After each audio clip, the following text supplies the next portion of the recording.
Today we are going to be making traditional Yorkshire puddings the Scottish way, featuring my dad's recipe. Hi. So some people think Yorkshire pudding, it sounds like it's British, right? Or Yeah. English? Well, it is a British Yeah, town. they think it is. Yeah, Yorkshire. Maybe Yorkshire Terrier. And some people take British books like this. You don't want to do this. You do it the Scottish way. Now, I'm going to show you the way I learned from my mother, and she learned from her great-grandmother. Okay? So, this is my mother's pan, one of the few things I inherited from my family when my mother died. And I love this pan because not only is it metal, and you can see it's well used and well loved, but see how thin that is? Yeah. That's really, really important when you make Yorkshire pudding. Many people make mistakes because they don't rise properly, because you don't heat the pudding properly. And in traditional Scotland, they wouldn't have many items to use. You need a super hot oven, and all you need is flour, milk, and I took this egg out a while ago because temperature matters. You want the eggs to be at room temperature. So the other trick people have, when the mistake they make with Yorkshire pudding, is they confuse temperatures and consistency, and it doesn't rise. So what you're going to do, Tanis, is first thing is Should I wash your hands first? we'll wash our hands. We'll come back and we're going to add all the ingredients into this, prepare the pan, and then we'll talk about next steps. Okay. Okay? Okay. Wait, you don't need to video this. It's not going to go in the video. Just having fun with it. Hot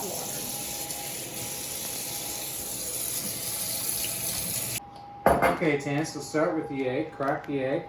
Get her in there. Room temperature egg. Very important for this Very recipe. important. Oh, I don't think I got any eggshells in there. Good. Now, you can take my traditional measuring cup. You can see it's kind of beaten up.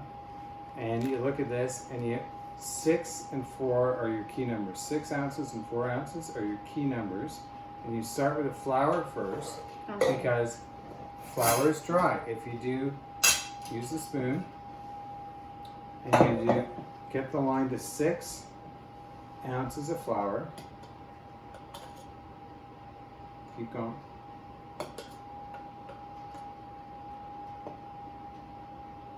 And another trick my mother taught me was shake it so it's level, and then look level. And you can see you're not near the 6 yet. Okay. You're at about 5. It's a good one trick. more.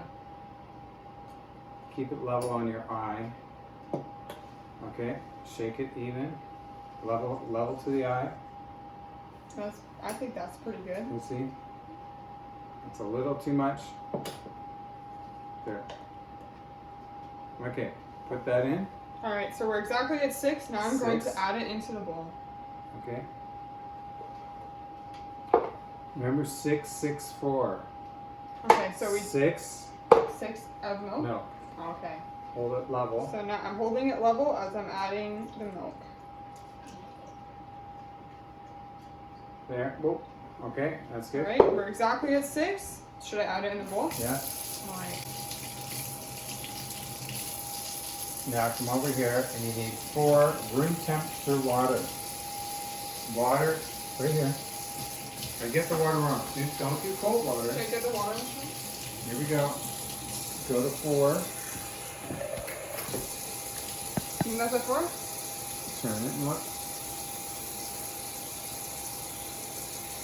Just a little bit more. A little bit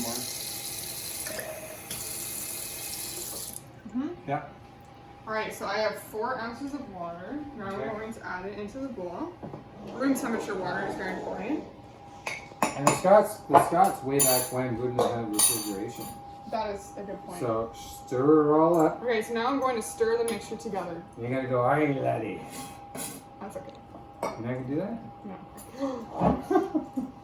Wanna be lassie. Aye lassie. Okay, I think this is good. No, you gotta mix it with meaning. I have meaning.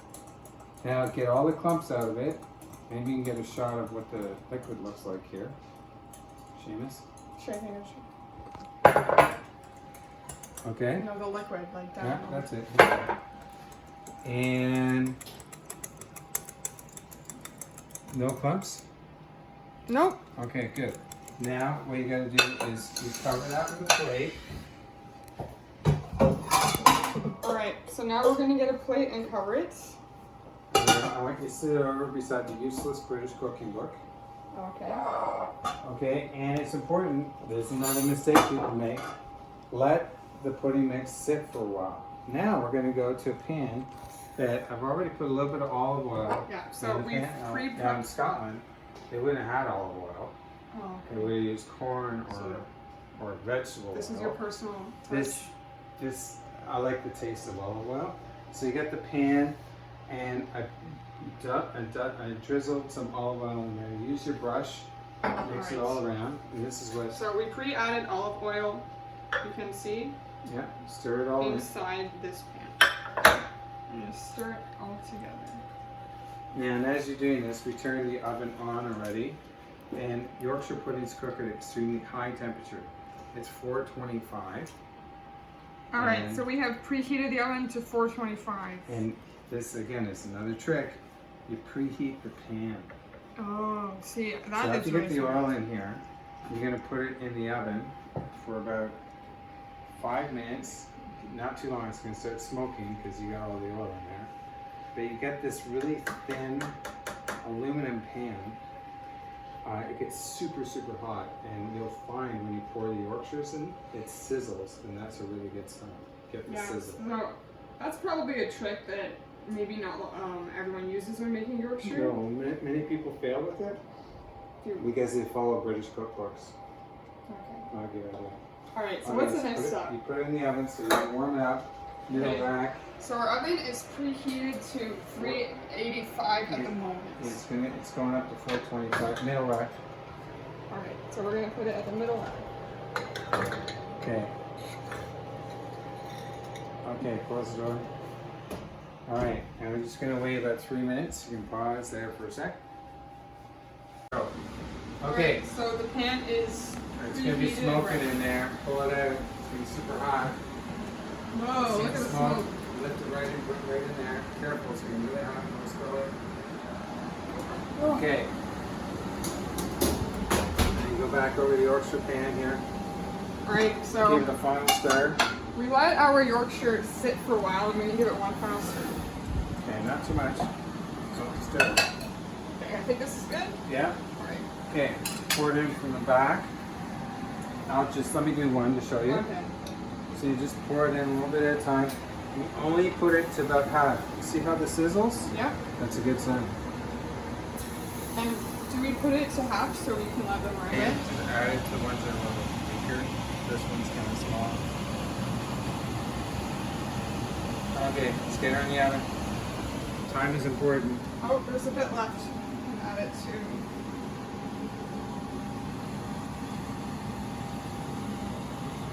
Okay. Alright, putting my oven mitts back on for safety. Be steady. Be steady on this. Don't move it around too much. Middle rack. Okay. Close it gently. Don't slam it. Okay. Now, the other trick in Scotland I learned as a kid is if you come down and see it in the camera, turn the light on. We turn the light on and we're able to look at And the when I was a Yorkshires. kid growing up, you could not walk in the kitchen when mom was cooking because any movement in the kitchen will ruin Yorkshire pudding and will collapse. So it's really important that you don't slam the doors and stuff. Have the light on so you can take a look as they're rising. And my mom, when I was growing up, you couldn't even walk in the kitchen like because Yorkshire puddings are really tricky and they collapse really quick and really easy. That's why the light is so important. So you just gotta be really calm and quiet when you open the door. You gently open it because they can collapse and then you lose the whole effect. Alright, and we let them sit in the oven for about 12 minutes at 425. Yeah. And we're just keep an eye on it, and after 12 minutes, we're gonna see a little bit of magic. Hopefully they rise. Okay. It's an artwork. We want to get them rising. rising well. Yeah. And they're looking pretty good right now. And when they rise too, you get a nice hole in the middle, and that's when you put all the gravy. Potatoes. Yeah. Okay. Hey, can I get a close-up? So here's what they're looking like That's about after 9 minutes in. about 9 minutes. And they're rising pretty good. Yeah, they're looking good. Alright, so the timer has gone off. Now it's time to take the Yorkshire puddings out. So I'm carefully opening the oven as instructed. You pull the middle rack out so you can get some panties in. Oh, Whoa! look at that. Okay. Looks really good.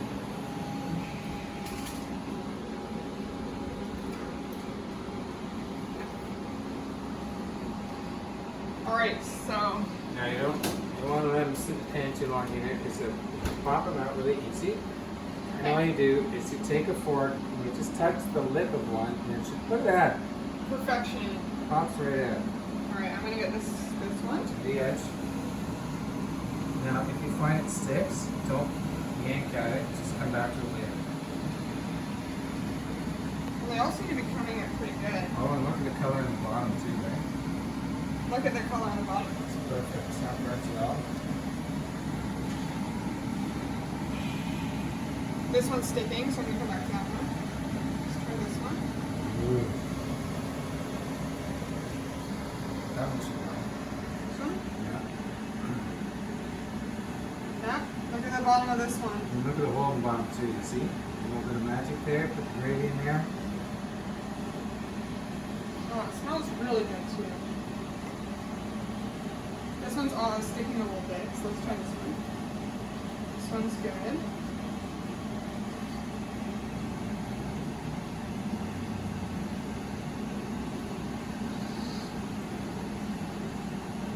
This one is not sticking anymore, so I got it out successfully. This one's sticking.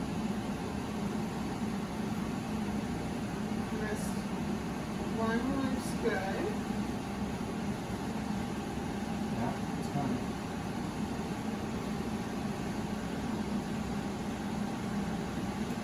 Yay, we successfully got them all out. Congratulations. Alright, so now I know how to make my dad's famous recipe of Yorkshire puddings. This is a famous recipe that we eat almost pretty much every week. Every Sunday, we like to eat these with a roast or potatoes, vegetables, some form of meat. It's really important in our family, and I've grown up eating these my entire life. It's a beloved recipe and important for me to know. Anything else you want to add? No, that's it. Keep Great. that tradition going. And here's what it looks like up close. Goes great with like potatoes or roast and gravy. Traditional Scottish recipe. Okay.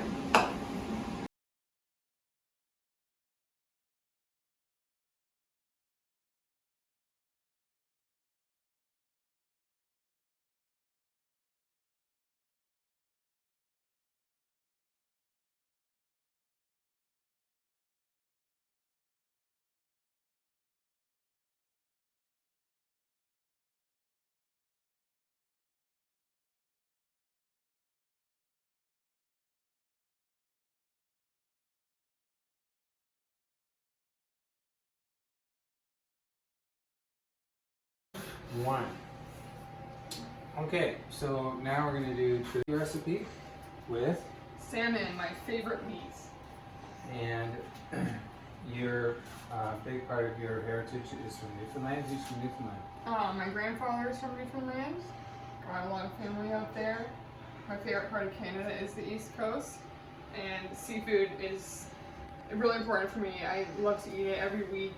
I actually went an entire year only eating seafood, so it's really important to me that I know how to make good salmon. So yeah, that's what we're gonna get to. We got this salmon from Sobeys, so you can get some really good quality salmon. Okay, so open it up. First Alright, step we're gonna need some is scissors.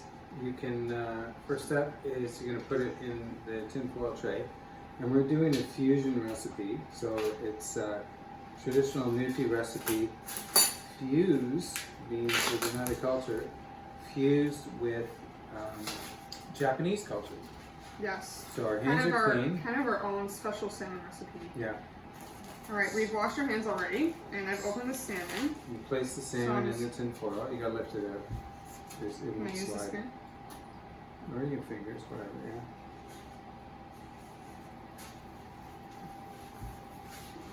Sliding it in There you go.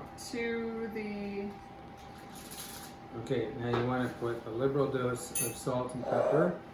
And if you cook salmon Okay, so I'm gonna add salt. without salt, what happens is it gets really white and crusty, like you get white bubbles. The salt takes that away and adds flavor. Okay. All right, I think we've added enough salt. Now time to add some pepper. And All right, heat our the barbecue is in our backyard. All right, so we preheated the barbecue and currently have put the salmon on. This is what it's looking like so far. So after the salt, we did add pepper and a generous amount of soy sauce. So it's kind of a mix of two different recipes to make it our own special recipe. So we're gonna let this cook for 20 minutes. a good 20 more minutes and then I'll be ready to eat. Our salmon is all done and cooked to perfection. As you see on the tinfoil, there is some like burnt blackness. That is just from the soy sauce. The fish is totally fine. So now I'm gonna cut it to show you. All right, so I got my knife here. So oh, careful, it's hot. Just gonna cut the edge, and as you can see, the meat is cooked to perfection, just how we like to eat it.